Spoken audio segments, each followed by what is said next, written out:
สวัสดีครับมาพบกันอีกครั้งนะครับวันนี้มีโจทย์ใหม่ครับมีเพื่อนๆใน YouTube นะครับถามขึ้นมาเกี่ยวกับขึ้นตัว R นะครับอันนี้ผมใช้รูปจากในอินเทอร์เน็ตนิดนึงนะครับการขึ้นสัญลักษณ์ตัว R ที่สัญญาณของโทรศัพท์นะครับมันจะบอกว่าตอนนี้เรากำลังโรมมิ่งอยู่โรมมิ่งก็คือการเหมือนการยืมเสาสัญญาณของเครือข่ายอื่นมาใช้ในการโทรศัพท์รวมถึงการเล่นอินเทอร์เน็ตด้วยนะครับตอนนี้ในไทยเนี่ยเราจะเห็นสัญลักษณ์โรมมิ่งบ่อยนะครับเพราะว่าตอนนี้เนี่ยมือถือแต่ละค่ายจะมีบริษัทแยกออกมานะครับก็คือบริษัทเก่าแล้วก็บริษัทใหม่เดี๋ยวผมจะเปิดให้ดูนะครับ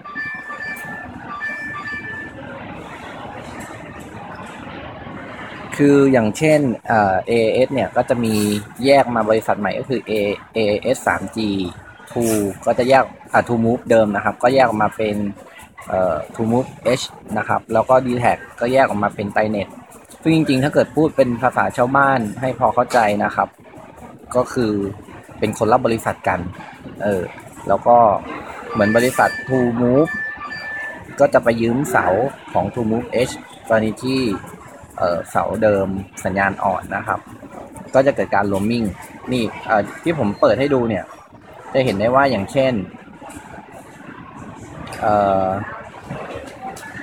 เนี่ยครับจะให้เห็นคำว่า GSM เนี่ยก็คือ AS เดิมกับ AS 3G เป็นคลื่นใหม่สมมุติว่าของเราเป็นซิม AS 3G แล้วแต่ว่าเราเสาสัญญาณของ AS 3G เนี่ยอ่อนมันก็จะจับมาโรมมิ่งกับตัวAS เดิมนะครับมันก็เกิดสัญลักษณ์โรมมิ่งทีนี้เนี่ยในต่างประเทศเวลาเราโรมมิ่งเนี่ยมันจะมีทั้งกรณีโรมมิ่งข้ามบริษัทเลยก็จะเกิดค่าใช้จ่ายเพิ่มเติมโทรศัพท์ของเราเนี่ยก็จะมีการปิดไม่ให้ใช้งานอินเทอร์เน็ตเพราะว่าป้องกันค่าบริการโรมมิ่งนะครับที่มันจะแพงกว่าปกติค่อนข้างเยอะทีนี้เดี๋ยวผมจะบอกวิธีการเปิดให้มีการใช้งานอินเทอร์เน็ตกรณีที่เราโรมมิ่งนะครับจริงๆในตอนนี้ในบ้านเราการโรมมิ่งจะเป็นเรื่องปกติมากนะครับอย่างเช่นเหมือนของผมเนี่ยตอนนี้ใช้เป็น True Move H นะครับถ้าสมมุติเสาของ True Move H สัญญาณอ่อนมันก็จะจับสัญญาณไปที่ True Move ธรรมดาแต่ว่ามันจะเล่นเน็ตไม่ได้ถ้าเราไม่ได้ติ๊กเปิดในตัวโรมมิ่งนะครับทีนี้เวลาจะเข้ามาเปิดเข้ายังไงเหมือนเดิมครับถ้าเป็น Android เนี่ยปัจจุบันก็คือรูดแล้วก็เลือกที่วงจักรได้เลยเข้าเมนูตั้งค่าหรือถ้าเกิดเครื่องที่มีปุ่มเมนูนะครับกดปุ่มเมนูเลือกการตั้งค่าก็ได้โทษทีอันนี้เป็นวิดเจ็ตของ Google Now นะครับโอเคให้เข้าใจตรงกันนะครับถ้าเกิดเป็นโทรศัพท์ที่มีปุ่มเมนูกดปุ่มเมนูแล้วก็เลือกการตั้งค่านะครับพอดีผมใช้ Launcher ของ Google Now นะครับเลยอาจจะไม่เหมือนกันนิดนึง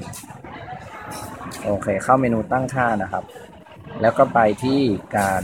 ตั้งค่าเพิ่มเติมมันจะมีคำว่าเครือข่ายมือถือตรงนี้ครับมันจะเป็นคำว่า roaming ข้อมูลคลิกเปิดเลยเนี่ยก็จะมีการเตือนซึ่งของเราเนี่ยถ้า True Move ไป roaming กับ True Move H เนี่ยก็จะเป็นการใช้แพ็กเกจเดียวกันไม่ได้มีการใช้บริการเพิ่มเติมนะครับก็ตรงนี้เนี่ยข้อควรระวังสำหรับผู้ที่จำเป็นจะต้องเดินทางไปตามแนวเขตชายแดนของประเทศนะครับก็ควรจะต้องใช้เมนูนี้อย่างระมัดระวังนะครับเพราะว่าบางทีเนี่ยสมมุติเราใช้AS ไปที่แนวชายแดนปุ๊บบางทีโทรศัพท์ของเราอาจจะไปจับเสาสัญญาณของประเทศเพื่อนบ้าน